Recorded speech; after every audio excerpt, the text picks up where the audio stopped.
UP मदरसा act पर supreme court से बड़ी खबर है। एक्ट को सुप्रीम कोर्ट ने संवैधानिक बताया है। कोर्ट ने कहा है कि यूपी मदरसा एक्ट संविधान का उल्लंघन नहीं करता है। एससी ने सुप्रीम कोर्ट ने हाई कोर्ट का फैसला खारिज कर दिया है, इलाहाबाद हाई कोर्ट का। और कोर्ट ने ये कहा था कि शिक्षा को नियमित करने का कानून राज्य बना सकता है। सीजीआई की अध्यक्षता वाली 3 जजों की पीठ ने कहा है कि हाईकोर्ट के फैसले को पलटते हुए कहा कि मदरसा एक्ट मदरसों के रोजाना कामकाज में हस्तक्षेप नहीं करता है। इसका उद्देश्य यूपी में अल्पसंख्यकों के अधिकारों की रक्षा करना।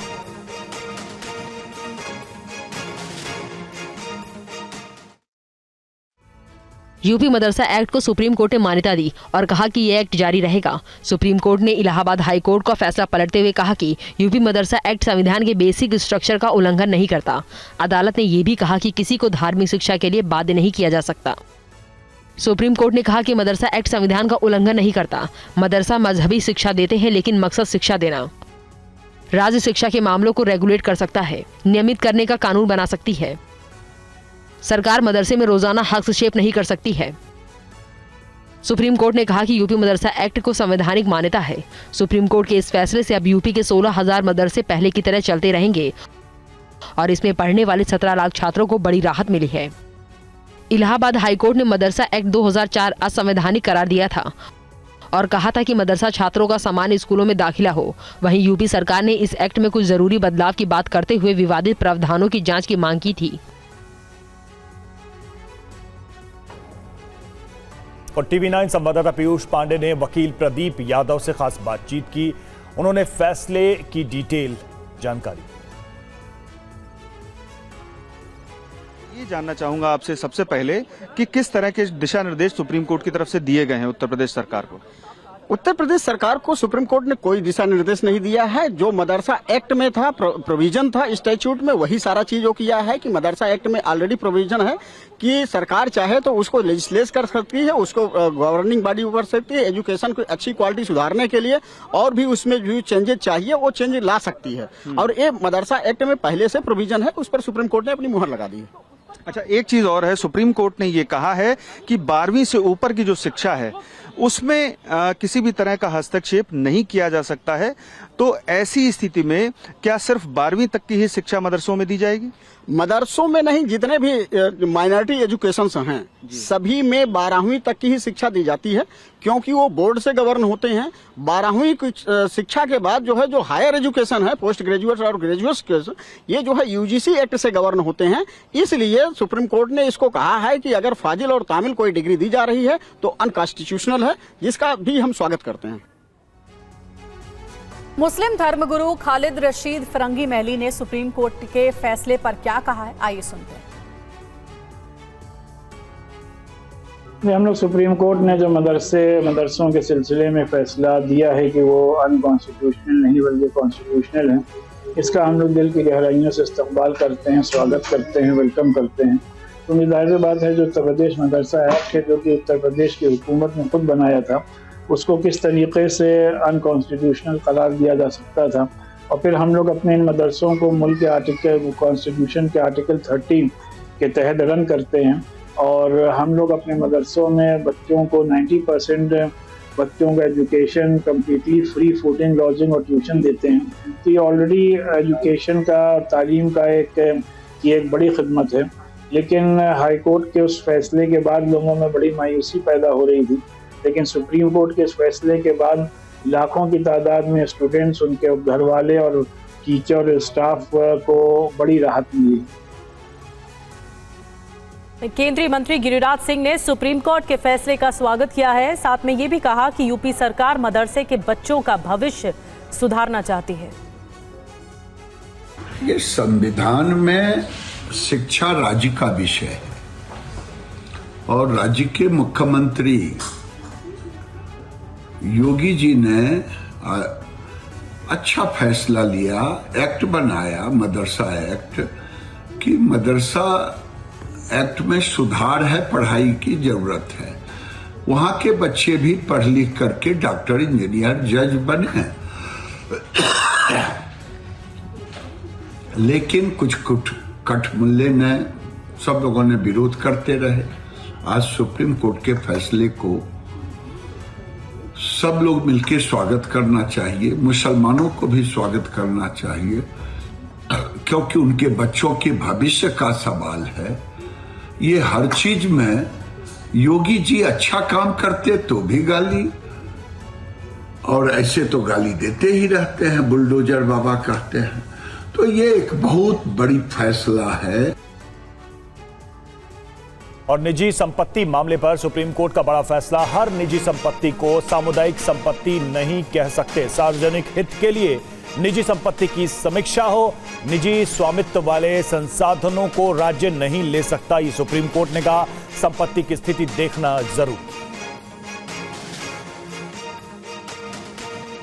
तो निजी संपत्ति को लेकर सुप्रीम कोर्ट की तरफ से ये अहम फैसला दिया गया और ये कहा गया है कि हर निजी संपत्ति सामुदायिक संपत्ति नहीं हो सकती। सार्वजनिक हित के लिए निजी संपत्ति की समीक्षा हो, सुप्रीम कोर्ट का आदेश।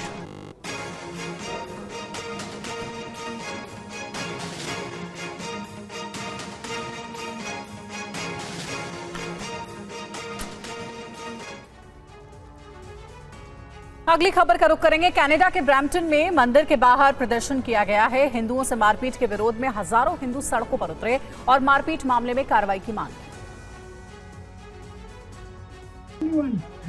मंदिर के बाहर हजारों लोगों का प्रदर्शन, मारपीट के विरोध में सड़कों पर प्रदर्शनकारी। मंदिर के बाहर हाथों में झंडे लेकर साजिश के खिलाफ नारेबाजी।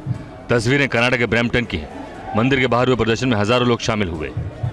हिंदुओं से मारपीट के विरोध में हजारों प्रदर्शनकारियों ने आवाज उठाई और इस मामले में कनाडा सरकार से इंसाफ की गुहार लगाई।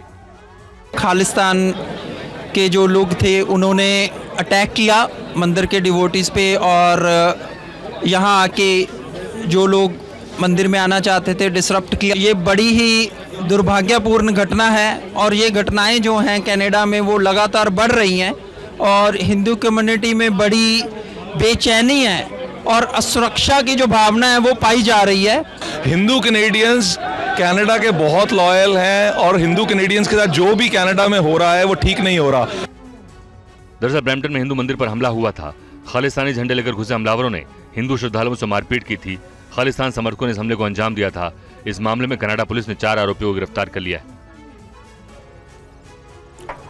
और हिंदुओं पर हुए हमलों का विदेश मंत्री एस जयशंकर ने इस पर कहा है कि कनाडा ने आरोप लगाने का पैटर्न विकसित कर लिया है। कनाडा में चरमपंथी ताकतों की राजनीतिक अहमियत है। भारतीय राजनयिकों की निगरानी मंजूर नहीं है।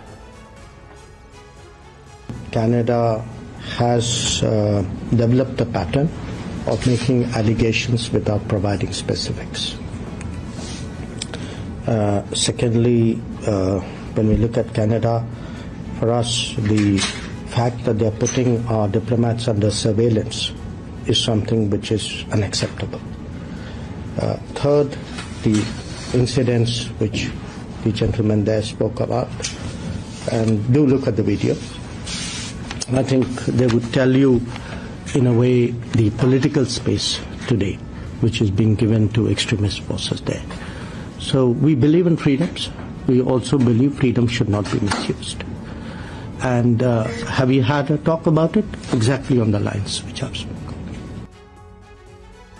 और कनाडा के मंदिर में हुए हमले पर पीएम मोदी ने सख्त संदेश दिया है। उन्होंने कहा कि हिंदुओं पर जानबूझकर हमले किए गए, वहीं खालिस्तानियों के साथ हमला करने वाला पुलिसकर्मी सस्पेंड कर दिया गया।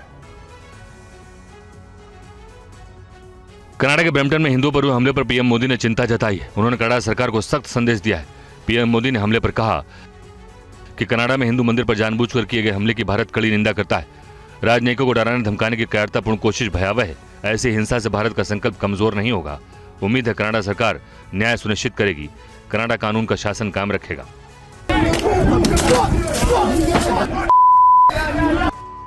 वहीं कनाडा के पीएम जस्टिन ट्रूडो ने कहा कि हिंदू सभा मंदिर में हिंसा की घटना मंजूर नहीं है। हर कनाडाई को आस्था का पालन सुरक्षित रूप से करने का अधिकार है। समुदाय की सुरक्षा और इस घटना की जांच के लिए तुरंत प्रतिक्रिया देने के लिए उन्होंने पील रीजनल पुलिस का शुक्रिया भी किया।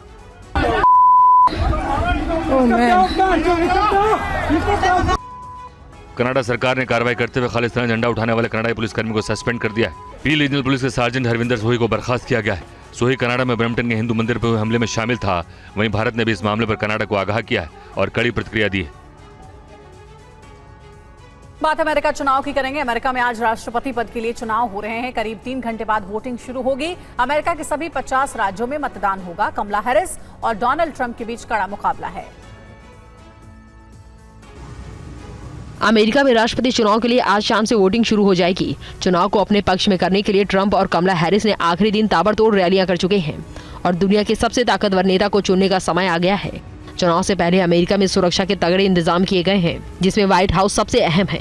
यहाँ 8 फीट ऊंची फेसिंग की गई है। सुरक्षा एजेंसियों ने उपराष्ट्रपति के घर की भी सुरक्षा बढ़ा दी है। व्हाइट हाउस के सामने bullet proof glass, shooter training और नेशनल गार्ड की तैनाती की गई है। 32 कमरों वाले व्हाइट हाउस में परिंदा भी पर न मार सके, इसके लिए अत्याधुनिक सुरक्षा के लिए AI biometric scanner, entry drone technology लगाई गई है। साइबर सुरक्षा का पूरा इंतजाम है, जिसे डिजिटल खतरों से पूरी तरह सुरक्षित किया गया है। व्हाइट हाउस के चारों तरफ एंट्री ड्रोन टेक्नोलॉजी के साथ एयर डिफेंस सिस्टम लगाए गए हैं। व्हाइट हाउस सहित अमेरिका के हर शहर में इस बार युद्ध स्तर पर सुरक्षा के इंतजाम किए गए हैं, क्योंकि 6 जनवरी 2021 को कैपिटल हिंसा और 2020 चुनाव के नतीजों के बाद समर्थकों के बीच हुई हिंसक झड़प की तस्वीर अभी धुंधली नहीं हुई है।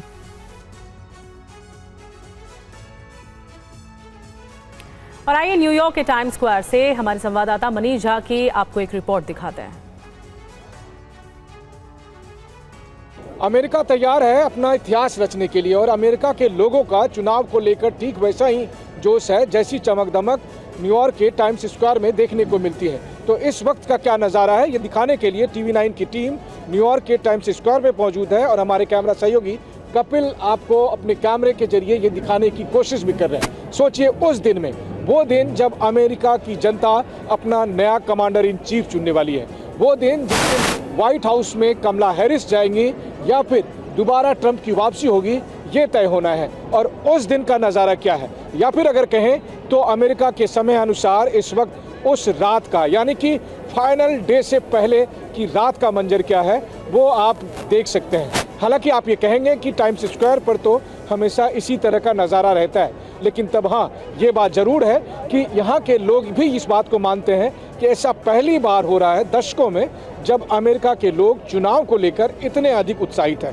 क्योंकि उन्हें भी पता है कि इस बार चाहे नतीजा जो भी होगा, लेकिन वो इतिहास के पन्नों में हमेशा हमेशा के लिए दर्ज रहने वाला है। वो इसलिए क्योंकि हो सकता है कि इस बार शायद अमेरिका को पहली महिला राष्ट्रपति मिल जाए, या फिर डोनाल्ड ट्रंप एक नया इतिहास बनाएंगे जब राष्ट्रपति चुनाव में वो 3 बार चुनाव में पार्टिसिपेट करेंगे और अगर वो जीतते हैं तो 2 बार उनकी जीत दर्ज की जाएगी। लेकिन इन सब के बीच अमेरिका के लोग, जो कि घरेलू मुद्दों के साथ साथ अंतर्राष्ट्रीय मुद्दों को भी प्रभावित करने वाले इस चुनाव में अपना वोट डालने जा रहे हैं। तो बहुत से लोग, यानी कि करीब 8 करोड़ लोगों ने अर्ली वोटिंग का प्रयोग कर लिया है और लगभग आधे लोग, यानी 8 से 10 करोड़ के बीच अनुमान है, जो अगले कुछ घंटे में अपना वोट डालने जाएंगे। इसलिए बेहद अहम है। TV9 की कवरेज इस चुनाव को लेकर लगातार जारी है और हम न्यूयॉर्क और अमेरिका के तमाम दूसरे शहरों से लगातार आपको बताने वाले हैं कि चुनाव में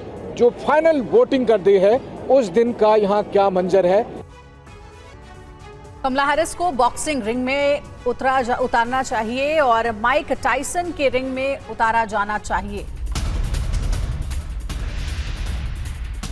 कमला हैरिस पर डोनाल्ड ट्रंप का यह अहम बयान सामने आया। कमला हैरिस को बॉक्सिंग रिंग में उतर जाना चाहिए, ये कहा गया है, और माइक टायसन के रिंग में उतारा जाना चाहिए। तो डोनाल्ड ट्रंप ने कमला हैरिस को लेकर यह बयान दिया है। और न्यूयॉर्क में मौजूद संवाददाता मनीष झा की आपको रिपोर्ट दिखाते हैं कि ट्रंप या कमला हैरिस के जीतने पर दुनिया में क्या असर होगा। कुछ ही घंटों में अमेरिका की जनता डोनाल्ड ट्रंप और कमला हैरिस की किस्मत का फैसला करने वाली है। वैसे तो अमेरिकी चुनाव का असर पूरी दुनिया पर पड़ता है, लेकिन 2 ऐसे खास व्यक्ति हैं जिनका इस चुनाव में सीधा सीधा संबंध है। एक है यूक्रेन के राष्ट्रपति जेलेंस्की और दूसरे हैं दुनिया के सबसे अमीर व्यक्ति में से एक एलॉन मस्क। और ऐसे में इस चुनाव का सीधा सीधा असर इन दोनों पर पड़ेगा। अगर ट्रंप जीतते हैं तो फिर ऐसे में ट्रंप पहले ही ऐलान कर चुके हैं कि वो रूस और यूक्रेन के युद्ध को बंद करा देंगे, यानी वो जेलेंस्की पर दबाव डालेंगे कि वो तमाम तरह की रियायतों को माने, तमाम तरह के कंडीशन को मान जाए और फिर वो इस युद्ध में अमेरिका अब उसका साथ नहीं देगा, इसलिए रूस के साथ बातचीत के लिए टेबल पर आ जाए। वहीं दूसरी तरफ एलन मस्क के खिलाफ इस वक्त बहुत सारी जांच चल रही है और अगर ट्रंप जीतते हैं तो वो सब जांच खत्म हो जाएगी। लेकिन अगर ऐसा नहीं हुआ, डोनाल्ड ट्रंप हार गए, तो वैसी स्थिति में इन दोनों के साथ क्या होगा? फिर एलन मस्क के खिलाफ जो जांच चल रही है, ऐसा लग रहा है कि कमला हैरिस के राष्ट्रपति बनने के बाद वो जांच आगे बढ़ेगी और फिर ऐसे में एलन मस्क के खिलाफ कड़ी कार्रवाई हो सकती है और उन्हें जेल तक जाना पड़ सकता है। वहीं दूसरी तरफ जेलेंस्की की बल्ले बल्ले हो सकती है, यानी जिस तरह का समर्थन अमेरिका लगातार यूक्रेन को दे रहा था, कमला हैरिस के बनने के बाद जेलेंस्की को वो समर्थन जारी रहेगा और तब ऐसे में रूस और नाटो की सीधी जंग हो सकती है। तो इसीलिए अगले कुछ घंटे बेहद खास है, न केवल अमेरिका के लिए बल्कि बाकी दुनिया के लिए और इनके साथ साथ एलन मस्क और जेलेंस्की जैसे लोगों के लिए भी। कैमरामैन कपिल बेदी के साथ Manish Jha, TV9 Bharatvarsh, New York, America. अगली खबर उत्तर प्रदेश से जुड़ी हुई। यूपी में डीजीपी का चयन अब राज्य सरकार खुद कर सकेगी। अब यूपीएससी को डीजीपी नियुक्त करने के लिए पैनल नहीं भेजना होगा। पूरी खबर देखिए। यूपी में डीजीपी नियुक्ति का नियम बदल गया है। डीजीपी की नियुक्ति को लेकर योगी सरकार ने नई नियमावली बनाई है। हाई कोर्ट के रिटायर्ड जस्टिस की अध्यक्षता में कमेटी बनाई गई है। यही कमेटी डीजीपी के नाम का चयन करेगी। यानी अब यूपी में पुलिस विभाग के मुखिया की नियुक्ति में केंद्र का दखल नहीं रहेगा। डीजीपी की नियुक्ति यूपी सरकार अपने मुताबिक करेगी। जिस प्रकार से डीजीपी उत्तर प्रदेश का जो नए सेलेक्ट होंगे, उसके लिए कैबिनेट ने मोहर लगाई है। इसमें राजनीतिक हस्तक्षेप नहीं है। भाजपा की पहचान ही पारदर्शिता है और उस पारदर्शिता के तहत एक कमेटी बनी है अन्य लोगों की, न ही राजनेताओं की, और वो सेलेक्ट करेगी 2 साल के पीरियड के लिए। नया नियमावली के जारी होने के बाद अब यूपी में डीजीपी की नियुक्ति में यूपीएससी की कोई भूमिका नहीं होगी। अब ना तो यूपी सरकार को 5 अधिकारियों के नाम का पैनल भेजना पड़ेगा और ना ही वापस आए 3 नामों में से किसी एक पर मुहर लगाने की मजबूरी रह जाएगी। अब कमेटी की ओर से चुने गए डीजीपी का न्यूनतम कार्यकाल 2 साल होगा। राहुल गांधी आज अपने संसदीय क्षेत्र रायबरेली के दौरे पर हैं। इस बीच उन्होंने कई योजनाओं का लोकार्पण और शिलान्यास किया है। देखिए पूरा अपडेट।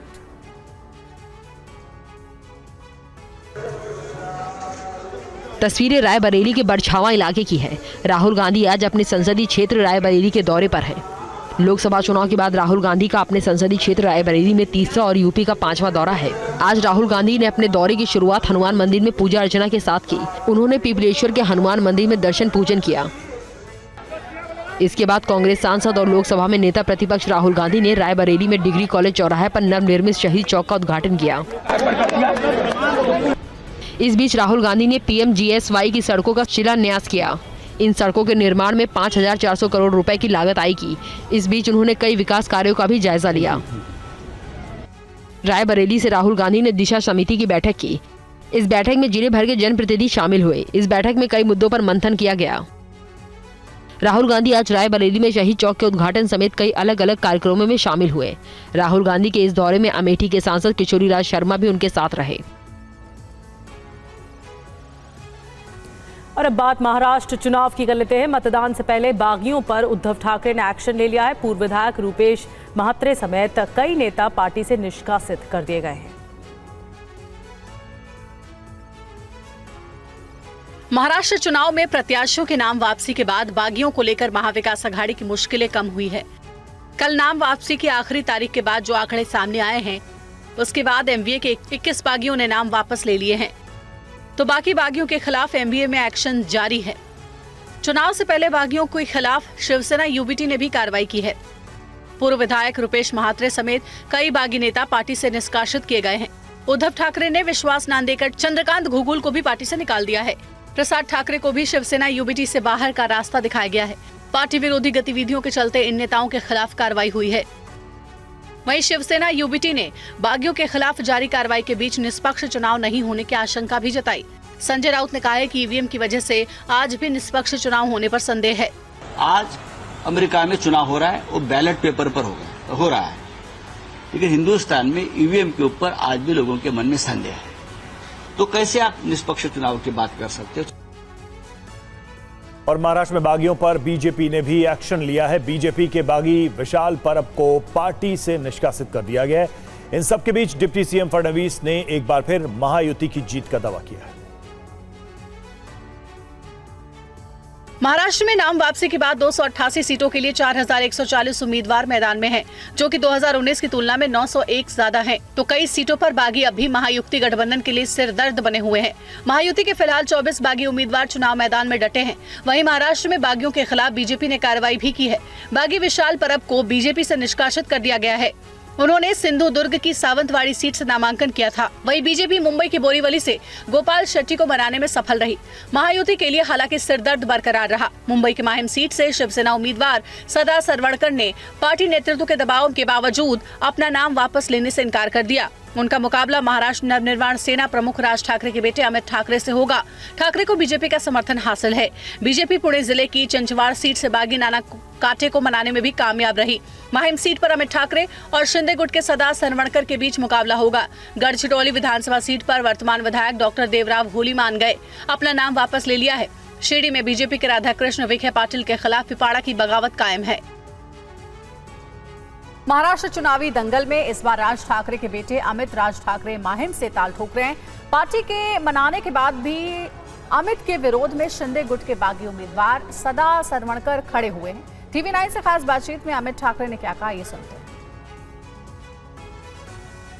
किस तरीके से आपको वहाँ से लोगों से प्यार मिल रहा है? जो उत्साह है, जो प्रेम है, वो मेरे लिए बहुत बड़ी बात है कि मैं पहली बार सबको मिल रहा हूँ। मेरा जब इलेक्शन लड़ना था तब मेरा एक ही एम था, कोई सामने हो या ना हो, मुझे सब तक पहुँचना है, मुझे मेरी विजन बतानी है और लोगों को पता होना चाहिए कि किस वो जो वोट कर रहे हैं वो किसको दे रहे हैं। अपोनेंट के बारे में क्या कहना चाहेंगे? दो देखते हैं, एक शिवसेना से ही है, दूसरा शिवसेना से है। सॉरी, क्या बोलना चाहेंगे उनके? कुछ नहीं बोलना चाहेंगे। वो उनका विजन लेके आगे बढ़ रहे हैं, मैं मेरा विजन लेके आगे बढ़ रहा हूँ। उनको मुझे लगता है कि लोगों ने एक अपॉर्चुनिटी है जो देखी है। अगर मुझे लगता है कि अगर उनसे काम नहीं हो रहा है तो मुझे लगता है कहीं तो हमें बदलना चाहिए, एक बदल की ज़रूरत है, जो मुझे लगता है इस बार मन से कई जगहों पे चुनाव लड़ रही है। कितनी आप देखते हैं इस बार का, क्या आप लोगों का लगता है आकलन? मुझे लगता है भगवान भी बता पाएगा आपको कि रिजल्ट क्या होगा। वहीं झारखंड में यूसीसी पर सियासी घमासान मचा हुआ है। कांग्रेस ने यूसीसी का विरोध किया है और कहा है कि बीजेपी जनता को गुमराह कर रही है। वहीं सरकार बनने पर बीजेपी ने झारखंड में यूसीसी लागू करने का ऐलान कर दिया है। झारखंड चुनाव में यूसीसी बड़ा मुद्दा बन गया है। कांग्रेस ने यूसीसी का विरोध किया है।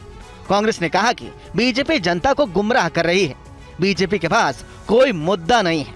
अब ये तो सरकार अपना घोषणा करती है, उनको अगर वो 370 हटाए तो उसका कितना फायदा हुआ, नुकसान हुआ, ये तो वही लोग तय कर सकते हैं।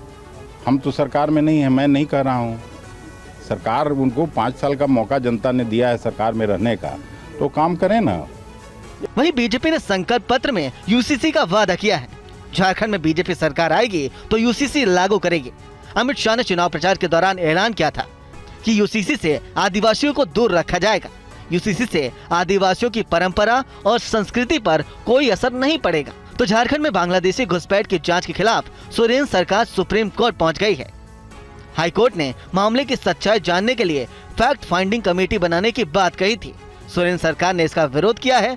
सुप्रीम कोर्ट ने कहा है कि 8 नवंबर को इस मामले पर सुनवाई होगी। यूसीसी को लेकर झारखंड की जनता क्या कह रही है, TV9 संवाददाता आनंद प्रकाश पांडे ने जानने की कोशिश की। आपको पता है कि यूसीसी क्या है? आपको पता है कि यूसीसी है क्या? नहीं, पता नहीं। समान नागरिक संहिता क्या है आपको पता है? गृह मंत्री अमित शाह ने कहा है कि झारखंड में यूसीसी लागू होगा, लेकिन उससे आदिवासियों को दूर रखा जाएगा। आदिवासी को दूर रखने से चलेगा बाबा? वो लोग बोलेगा हम लोग को तो झारखंड राज है, ठीक ही नहीं? हम लोग कोली लोग का राज में तो है। उन लोगों को ये बताना चाहिए कि जनता को दिग्भ्रमित ना करे। आदिवासियों का जमीन CNT और SPT एक्ट जो लागू हुआ है किस तरह से छीन लिया जाएगा, उनको बताना चाहिए तथ्य के आधार पर। कल ही दिग्भ्रमित करने का काम ना करे चुनाव के समय पर। बताइए, आपको लगता है कोई कानून ला के आदिवासियों का हक मार सकता है या कोई छीन सकता है? नहीं, काय छीनेगा? हम लोग अभी यहाँ पर बुढ़ा बुढ़ी हो गया, बाल बच्चा हो गया जमीन में, काय छीनने देगा? झारखंड की जमशेदपुर पूर्व सीट पर बीजेपी ने ओडिशा के मौजूदा राज्यपाल और प्रदेश के पूर्व सीएम रघुवर दास की बहू पूर्णिमा साहू को उम्मीदवार बनाया है। विपक्ष बीजेपी पर परिवारवाद का आरोप लगा रहा है। टीवी 9 संवाददाता आनंद पांडे की रिपोर्ट दिखाते हैं। जमशेदपुर ईस्ट से बीजेपी की प्रत्याशी पूर्णिमा साहू हमारे साथ है। पूर्णिमा जी, आप गली गली जा रही हैं, लोगों से वोट मांग रही हैं, किन मुद्दों को लेकर वोट मांग रही हैं आप? देखिए, मुद्दे जो हैं वो बहुत से हैं। अगर हम जनता के बीच जाते हैं, उनकी समस्याओं से अवगत होते हैं, उन्हें समझते हैं, तब हमें मुद्दों से और ज़्यादा जो है मुद्दे पता चलते हैं कि उन्हें ये समस्याएं हैं। बस जनता के बीच जाने की हम लोग का भाई नहीं है। देखिए, पेंशन नहीं मिल रहा हम लोग को, अब हम लोग को चाहिए। जी जी, अब सुनिए, वोट देंगे आपको तो हमको चाहिए ये सब चीज। जो राज्य में बैठा सरकार है ना, वो सब में बाधा प्रकट कर रहा है, बाधा ला रहा है, आपको योजना अब तक पहुँचने नहीं दे रहा है। ठीक है, आप विकास का वादा कर रही है, लेकिन जो आपके विरोधी हैं, जो बागी हैं, वो कह रहे हैं कि आप वंशवाद की, परिवारवाद की प्रतीक है। देखिए, अगर ये जनता के बीच जाएंगे, ऐसे मिलेंगे, उन्हें बहुत से मुद्दे मिलेंगे, तो उन्हें आवश्यकता है कि मुद्दों पर बात करें। ये लड़ाई है समस्याओं की, ये लड़ाई है भ्रष्टाचार की, ये लड़ाई है विकास की। आपको इन बातों पर ध्यान देना चाहिए, ना कि परिवारवाद को जो मुद्दा बनाकर आप जो घसीट रहे हैं और चुनावी राजनीतिक रोटी सेकने का काम कर रहे हैं, ये बेहद गलत है। और चुनावों से पहले शरद पवार का बड़ा संकेत भी मिल गया है। शरद पवार ने संन्यास के संकेत दिए हैं। अब नए लोगों को चुनकर आना चाहिए, ये शरद पवार की ओर से संकेत मिल रहे हैं।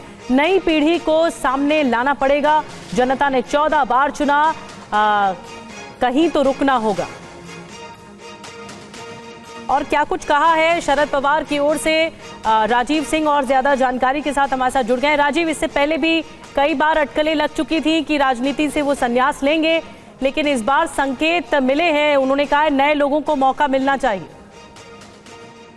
देखिए, शरद पवार महाराष्ट्र की राजनीति के धुरी हैं और लगातार सक्रिय राजनीति में 80 की उम्र पार कर चुके, उसके बावजूद बने हुए हैं। और उसी वजह से कई बार ये भी कहा जाता रहा है कि उनकी उम्र हो गई, उन्हें संन्यास ले लेना चाहिए सक्रिय राजनीति से।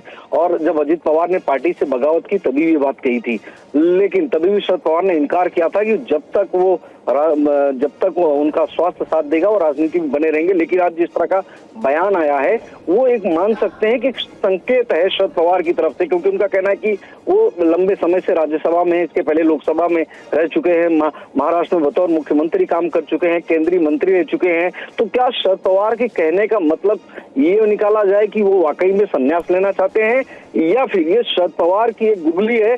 चूंकि महाराष्ट्र में विधानसभा चुनाव है, कहीं ना कहीं एक सिंपैथी वोट बटोरने की कोशिश है कि शायद ये उनके दौर में नई पीढ़ी जो उनके परिवार से युगेंद्र पवार और दूसरे अन्य लोग जो आ रहे हैं, उनके लिए कह सकते हैं कि एक बैटल, एक फील्ड तैयार करने की कोशिश की जा रही है।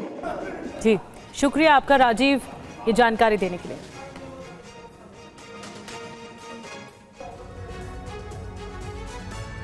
महाराष्ट्र के चुनावी माहौल में कैश बरामद होने का सिलसिला नहीं थम रहा है। अब धूले से लाखों रुपए मिले।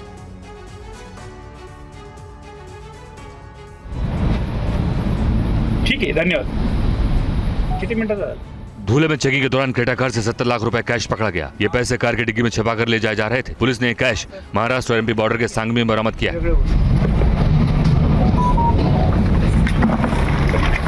कैश बरामद होने के बाद पुलिस ने कार ड्राइवर को हिरासत में लिया और केस दर्ज करके उससे पूछताछ चल रही है। हालांकि पुलिस ने अभी तक जानकारी नहीं दी है कि ये पैसे किसके थे और कहां पहुंचाए जा रहे थे।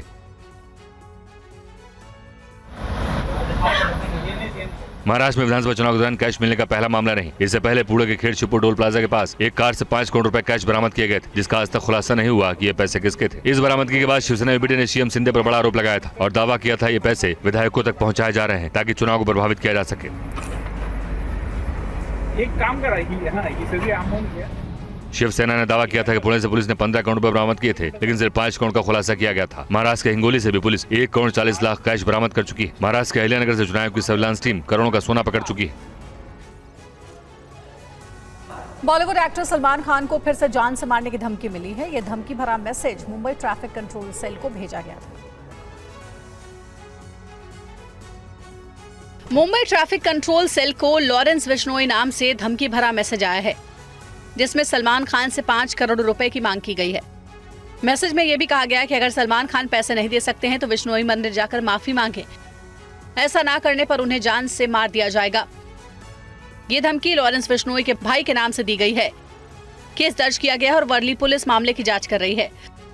पुलिस उस नंबर को ट्रेस कर रही है जिससे मैसेज आया था। सलमान खान को धमकी मिलने का सिलसिला थम नहीं रहा है। इससे पहले 25 अक्टूबर को जीशान सिद्दीकी के ऑफिस में एक मैसेज किया गया था, जिसके बाद मुंबई पुलिस ने नोएडा से एक आरोपी मोहम्मद तैयब को गिरफ्तार किया था। 30 अक्टूबर को भी इसी तरह का मैसेज आया था, जिसके आरोपी को भी पकड़ा जा चुका है। इन दोनों मैसेज में भी सलमान खान से पैसों की मांग की गई थी। इन धमकियों के बीच पुलिस सलमान खान के घर के बाहर हुई फायरिंग मामले में तेजी से आगे बढ़ रही है। 14 अप्रैल को सलमान के घर के बाहर हुई फायरिंग केस में लॉरेंस बिश्नोई के भाई अनमोल बिश्नोई को अमेरिका से लाने की तैयारी की जा रही है। और मुंबई के बाबा सिद्दीकी हत्याकांड में पुलिस ने पुणे से एक और हथियार बरामद किया है। मास्टरमाइंड जीशान समेत 3 शूटर की हरियाणा में तलाश की जा रही है।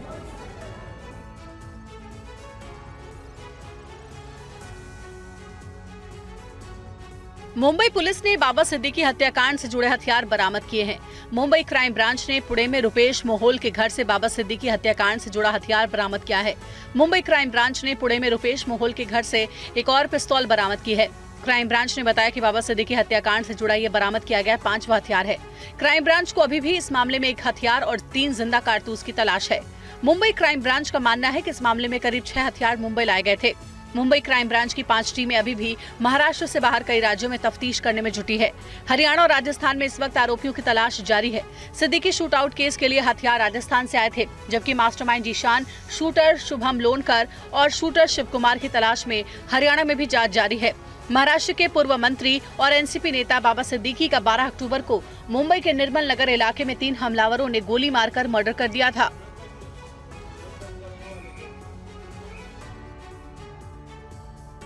प्रयागराज महाकुंभ में अखाड़ा परिषद के एक फैसले पर विवाद शुरू हो गया है। परिषद ने महाकुंभ में गैर हिंदुओं के कारोबार पर रोक लगाने की बात कही। प्रयागराज में आयोजित महाकुंभ की तैयारियों के बीच अखाड़ा परिषद के बयान के ऑल इंडिया मुस्लिम जमात के अध्यक्ष मौलाना मुफ्ती शहाबुद्दीन रजवी बरेलवी ने कहा कि गैर हिंदुओं के व्यापार करने पर रोक लगाना धर्मनिरपेक्षता और सामाजिक सद्भाव के खिलाफ। इस पर आरजेडी ने भी एतराज जताया। जो धार्मिक कार्य है उसमें सहायता और सहयोग करते हैं तो इससे किसी को इनकार नहीं करना चाहिए, क्योंकि भारत का जो पहचान रहा है अनेकता में एकता का, भारत का जो पहचान रहा है गंगा जमुनी संस्कृति का, और इस संस्कृति को मजबूत बनाने की आवश्यकता है। सियासी लोगों के बयान पर बागेश्वर धाम के पीठाधीश्वर धीरेन्द्र शास्त्री ने पलटवार किया। उन्होंने गैर हिंदुओं के प्रवेश को रोकने को सही ठहराया। धीरेन्द्र शास्त्री ने कहा कि महाकुंभ धार्मिक आयोजन है, जिसकी जानकारी वालों को इसमें शामिल होना चाहिए। गैर हिंदुओं को प्रवेश वर्जित महाकुंभ में कर देना चाहिए। और मेरे अंगने में तुम्हारा क्या काम भाई? वहाँ पर त्रिवेणी है, संगम है, महाकुंभ है, संतों का दर्शन है। तुम्हें कथा से लेना देना नहीं, तुम्हें हिंदुत्व से लेना देना नहीं, तुम्हें सनातन से लेना देना नहीं, तुम्हें राम से लेना देना नहीं। जब तुम्हें राम से कोई काम नहीं है तो राम के काम से तुम्हारा क्या काम? और अब बात करेंगे आस्था के महापर्व छठ की, जिसको लेकर दिल्ली में खूब सियासत हो रही है। लेकिन आरोप प्रत्यारोप के बीच श्रद्धालु मैली यमुना में डुबकी लगाने को मजबूर हैं। आज से छठ पूजा की शुरुआत हो गई है, अर्घ की घड़ी आ गई है, लेकिन यमुना साफ नहीं हो पाई है। यमुना में आज भी खूब झाग देखने को मिल रहा है। नहाय खाए के साथ देश भर में महापर्व छठ की शुरुआत हो गई, लेकिन देश की राजधानी दिल्ली में जो तस्वीर आई वो परेशान करने वाली दिखी। दिल्ली के कालिंदी कुंज घाट पर गंदे पानी में श्रद्धालु डुबकी लगाने को मजबूर नजर आए। यमुना में भरे झाग के बीच श्रद्धालु आस्था की डुबकी लगाते नजर आए, लेकिन आस्था इतनी भारी है कि उन्हें सियासत से कोई लेना देना नहीं है कि यमुना किसकी वजह से गंदी है। महिलाओं ने बताया कि नहाय खाए के बाद अब आगे की तैयारी है। आज जैसे हम यहाँ जमुना आए और नहा के, और इसके बाद आज से व्रत हमारा चालू हो गया, तो आज हम पूरे दिन ये सादा खाना खाएंगे, मतलब दाल चावल और लौका का नियम होता है। और कल पूरे दिन फास्ट रहना है और शाम में व्रत को पूजा पाठ करके शाम में खाना है।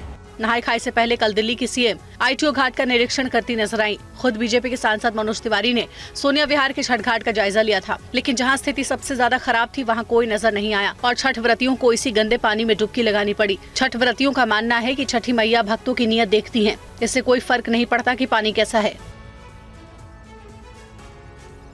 और आइए आपको सुनाते हैं कैसे यमुना को लेकर बीजेपी और आम आदमी पार्टी एक दूसरे पर ठीकरा फोड़ रहे हैं।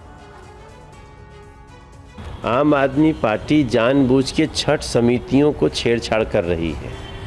जो समिति 40 साल से चल रही है, अचानक ये लोग उस समिति को अपने अधिकार से उसमें अध्यक्ष बदलते हैं। और उसके पीछे सबसे बड़ा जो करप्शन चल रहा है कि जो वो अनुदान देते हैं उस पे चाहे वो कुछ भी दें लिखवाएं अपने हिसाब से, ऐसे लोग उनको अध्यक्ष चाहिए। मतलब अरविंद केजरीवाल जी से लेकर ज़मीन तक उनका एक जो छठवट देख रहा है कार्यकर्ता, वो भी चाहता है कि इसमें करप्शन हो। जैसे हमारे यहाँ चिराग दिल्ली में जो छठ घाट बनता था उसको केंद्र और उनकी बीजेपी जो है उसने रोक दिया है। और ऐसी कुछ जगहों पे खबर आ रही है कि भारतीय जनता पार्टी वालों ने छठ मनाने वालों को छठ करने से रोक रहे हैं, जो कि गलत है। मेरे हिसाब से ये काम नहीं करना चाहिए। हमारे यहाँ बीजेपी के लोग हैं, बीजेपी की संस्थाएं हैं और दिल्ली सरकार उनके लिए छठ घाट भी खुदवाती है, पानी भी देती है, पैसों की मदद भी करती है। तो छठ के ऊपर राजनीति जो है नहीं होनी चाहिए। और जो भारतीय जनता पार्टी का रवैया है उससे जो गरीब पूर्वांचली है वो बहुत दुखी है। TV9 संवाददाता शालिनी ने दिल्ली के कालिंदी कुंज घाट का जायजा लिया। यहां की तस्वीर बता रही है कि छठ पूजा से पहले सफाई को लेकर गंभीरता नहीं दिखाई दी। नहाए खाए के साथ आज से छठ महापर्व की शुरुआत हो चुकी है और मैं इस वक्त हूँ कालिंदी कुंज के यमुना घाट पर। यहाँ पर पहुँची हैं छठ व्रती महिलाएं स्नान करने के लिए। नहाए खाए से चूँकि शुरुआत होती है तो यहीं पर यमुना के जल में स्नान करने के लिए पहुँची हैं छठ व्रती महिलाएं और इसके साथ ही घर जाकर बाकायदा पूजा पाठ के साथ आज से शुरुआत हो जाएगी छठ की। तो यमुना के पानी में जिस तरह की आप देखेंगे दूर दूर तक सिर्फ आपको झाग ही झाग नजर आएगी और इसी झाग के बीच, इसी जहरीली फोम के बीच जो छठ व्रती महिलाएं हैं वो स्नान कर रही हैं। वो भी आप तस्वीरों में देख सकते हैं कि यहीं पर आज स्नान करेंगी और सूरज देवता को यहीं से जल चढ़ाकर जाएंगी, पूजा अर्चना करेंगी। यही जो यमुना है, यमुना का जल लेकर घर जाएंगे और इससे घर शुद्ध करेंगे, घर शुद्ध करेंगे, फल शुद्ध करेंगे, खाना शुद्ध करेंगे, सब कुछ शुद्ध करेंगे। खाना भी शुद्ध करना है, इसी पानियों से मुझे खाना बनाना है, चाहे इतना बनाओ चाहे इतना बनाओ, लेकिन इसी पानी से बनाना है। इसी जल से आप लोग खाना बनाएंगे? हाँ, इसी जल से खाना बनाना है। अच्छा। लेकिन नेता लोगों को लाज ही नहीं है, शर्म भी नहीं है। और वहीं बिहार की राजधानी पटना में 500 से ज्यादा छठ घाट तैयार किए गए हैं। संवाददाता अभिजीत ने पटना के दीघा घाट का जायजा लिया। पटना में गंगा नदी के किनारे छठ व्रती जो है आज स्नान के बाद पूजा पाठ कर रहे हैं। आज से छठ की जो प्रक्रिया है वो शुरू हो जाती है और यहाँ पर आप देख सकते हैं कि पूरा का पूरा परिवार, तमाम महिलाएं जो हैं वो पहुंची हुई हैं और इस वक्त पूजा चल रही है। किस तरीके से आज से शुरू होता है और फिर छठ जो है वो समापन होता है, उसके बारे में हम लोग बहुत आस्था से छठ पर्व करते हैं और अभी नहाए खाए से हमारा पर्व शुरू हुआ और हम लोग बहुत आस्था से सब अभी गंगा जल लेके जाएंगे, घर में प्रसाद बनाएंगे, प्रसाद सबको खिलाएंगे। कल पूरे दिन उपवास रहेगा, कल शाम में वही हम लोग खीर रोटी खाएंगे, फिर दूसरे दिन पूरे दिन उपवास रहेगा और उसके बाद फिर सुबह में सूर्य भगवान को जल देके तब प्रसाद खाते हैं। अच्छा, छठ एकमात्र ऐसा व्रत कहा जाता है जिसमें मतलब उगते सूरज और डूबते सूरज दोनों की आराधना की जाती है। आप लोगों अपनी पुरानी यादें अगर बताएं कि कब से इसके बारे में आप लोगों को ज्ञान हुआ और कब से इसके प्रति आस्था आप लोग? बहुत छोटे छोटे थे तो हमारी माँ लोग करती थी, तब से हम लोग को बहुत आस्था है। आज हम कर रहे हैं, हमारे बच्चे, हमारे सब पूरा परिवार है हमारा सब, तो बहुत आस्था के साथ हम लोग ये पर्व करते हैं। और दिल्ली में कल 2 जगहों पर हुई फायरिंग मामले में पुलिस ने 2 शूटर्स को गिरफ्तार कर लिया है। नांगलोई में प्लाईवुड की दुकान पर फायरिंग की गई थी, जबकि अलीपुर में प्रॉपर्टी डीलर के ऑफिस के बाहर फायरिंग की गई थी। बताया जा रहा है दोनों जगह इन्हीं शूटर्स ने फायरिंग की थी। और पूरा मामला क्या है आपको एक रिपोर्ट दिखाते हैं। नांगलो की ये वही जगह है जहां पर 3 बदमाशों ने गोलीबारी की है। सूत्रों के आधार पर कहा जा रहा है कि दिल्ली पुलिस ने बदमाशों को ढूंढ निकाला है। गोलीबारी की वारदात को गोगी गैंग के फैजे भाई योगेश दहिया, मोंटी मान ने अंजाम दिया। फायरिंग के वक्त 10 करोड़ रुपए का पर्चा छोड़ते वक्त पिस्तौल से कई राउंड फायरिंग की गई।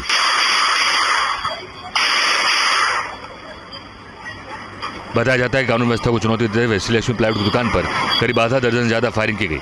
फायरिंग के बाद दोपहर 2:17 पर शिकायतकर्ता के फोन नंबर पर एक वॉइस कॉल की गई जो कि विदेश का नंबर था। उस फोन नंबर से मोंटी मान नाम का शख्स धमका रहा था और उससे 5 करोड़ प्रोडक्शन मनी मांग रहा था। उसने योगेश और अंकेश का नाम भी लिया।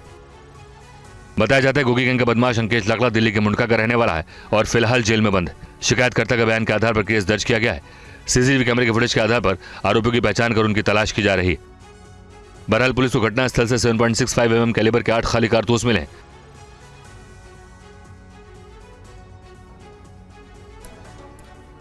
खबर गाजियाबाद से। गाजियाबाद में रोड रेज में मारपीट और फायरिंग की घटना हुई है। शालीमार गार्डन में फायरिंग के बाद आरोपी फरार। मामूली विवाद में पिता और बेटे को पीटा गया। आरोपियों के खिलाफ पुलिस ने केस दर्ज किया।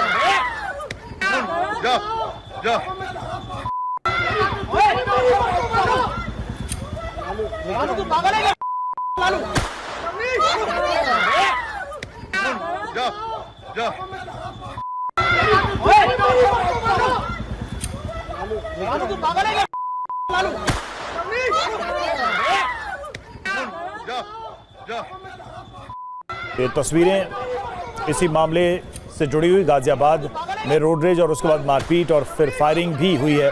शालीमार गार्डन का ये मामला, जहां पर फायरिंग के बाद आरोपी फरार बताया जा रहा है। मामूली विवाद में पिता और बेटे को पीटा गया है।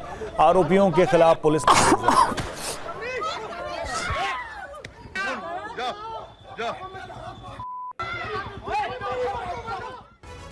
और पीएम मोदी ने डिजिटल इंडिया के तहत यूपीआई पेमेंट सिस्टम को प्रोत्साहन देकर अभूतपूर्व क्रांति ला दी है। स्पेन के प्रधानमंत्री पेड्रो सांचेज भी भारत यात्रा के दौरान यूपीआई की खूबियों से रूबरू हुए हैं। देखिए खास रिपोर्ट।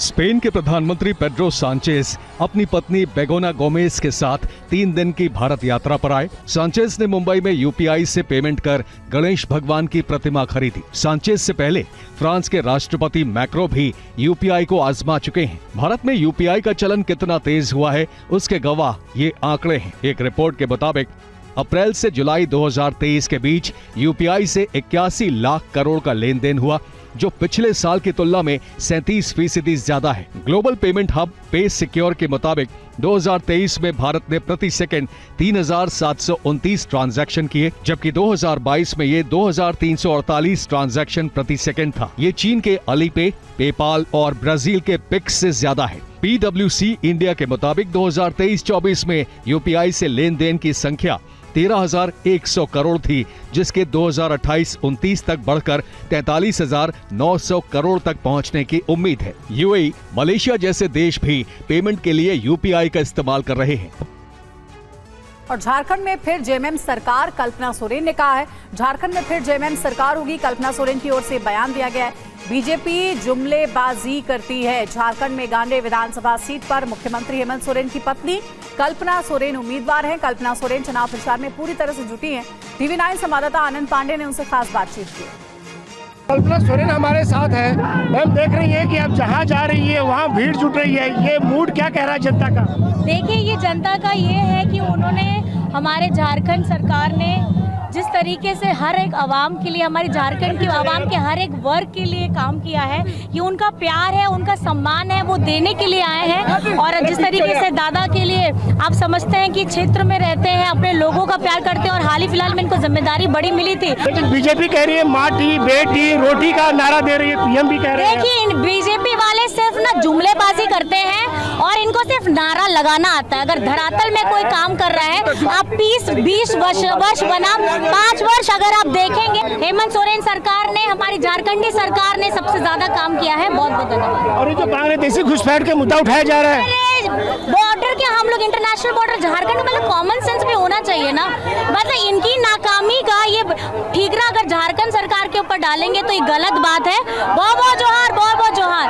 और अपनी नाकामी हमारे ऊपर में ना डालें। यूसीसी का मामला उठा रहे, कह रहे कि झारखंड में यूसीसी लागू होगा, लेकिन आदिवासियों को बाहर रखा जाएगा। इनके अपने बॉर्डर, हमारे इंटरनेशनल बॉर्डर इनके अपने संभलते नहीं है।